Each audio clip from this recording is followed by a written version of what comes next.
ദുആകളിൽ നമുക്കേറ്റവും സുരക്ഷിതത്വം നബി പഠിപ്പിച്ചതുപോലെ ദുആ ചെയ്യലാണ്. കാരണം നബി സല്ലല്ലാഹു അലൈഹി വസല്ലം പ്രത്യേകം പറഞ്ഞിട്ടുണ്ട്, ചില ദുആകൾ നമുക്ക് അപകടം ചെയ്യും. ഒരിക്കൽ ഒരു സ്വഹാബി ദുആ ചെയ്തു. എന്താണ് ദുആ ചെയ്തത്? അല്ലാഹുവേ, നീ എനിക്ക് വല്ല ശിക്ഷയും തരാൻ ഉദ്ദേശിക്കുന്നുണ്ടെങ്കിൽ അത് പരലോകത്തേക്ക് മാറ്റി വെക്കാതെ ഇവിടെ വെച്ച് നൽകണമേ. അത് പിന്നീട് വളരെ വലിയ ഒരു പ്രയാസമുള്ളൊരവസ്ഥയിലേക്ക് അദ്ദേഹത്തെ എത്തിച്ചു. വളരെ വലിയൊരു രോഗിയായി അദ്ദേഹം മാറി. പ്രവാചകൻ അദ്ദേഹത്തോട് ചോദിച്ചു, താങ്കൾ എന്തായിരുന്നു ദുആ ചെയ്തത്? അദ്ദേഹം പറഞ്ഞു, ഇങ്ങനെയാണ്. പ്രവാചകൻ പറഞ്ഞു, അങ്ങനെ ഒരിക്കലും ദുആ ചെയ്യരുത്.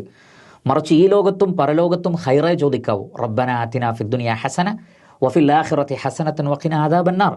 അല്ലാതെ പരലോകത്തെ ശിക്ഷ ഇവിടെ തരണമെന്ന് പ്രാർത്ഥിക്കാൻ പാടില്ല.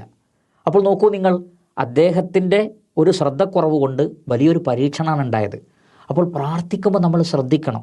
അതേപോലെ തന്നെ മറ്റൊരു ഹദീസിൽ കാണാം, നബി സല്ലല്ലാഹു അലൈഹി വസല്ലം പറഞ്ഞു, നിങ്ങൾ ആരും തന്നെ അള്ളാഹുവിനോട് അള്ളാഹുവേ നീ ഉദ്ദേശിക്കുകയാണെങ്കിൽ ഞങ്ങൾക്ക് പുറത്തു തരണേ, അള്ളാഹുവേ നീ ഉദ്ദേശിക്കുകയാണെങ്കിൽ ഞങ്ങളോട് കരുണ കാണിക്കണമേ, അങ്ങനെ ദുആ ചെയ്യരുത് എന്ന് പ്രവാചകൻ പറഞ്ഞു.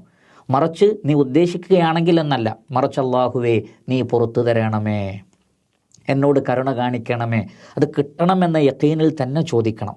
അപ്പോൾ അവിടെയൊക്കെ അള്ളാഹുവിൻ്റെ റസൂൽ ചില മര്യാദകൾ പഠിപ്പിക്കുന്നുണ്ട്. അപ്പോൾ പലപ്പോഴും നമ്മൾ സ്വന്തം നിലക്ക് ദുആ ചെയ്യുമ്പോൾ ചില പരിക്കുകൾ ഇതേപോലെ നമുക്ക് സംഭവിക്കാൻ സാധ്യതയുണ്ട്.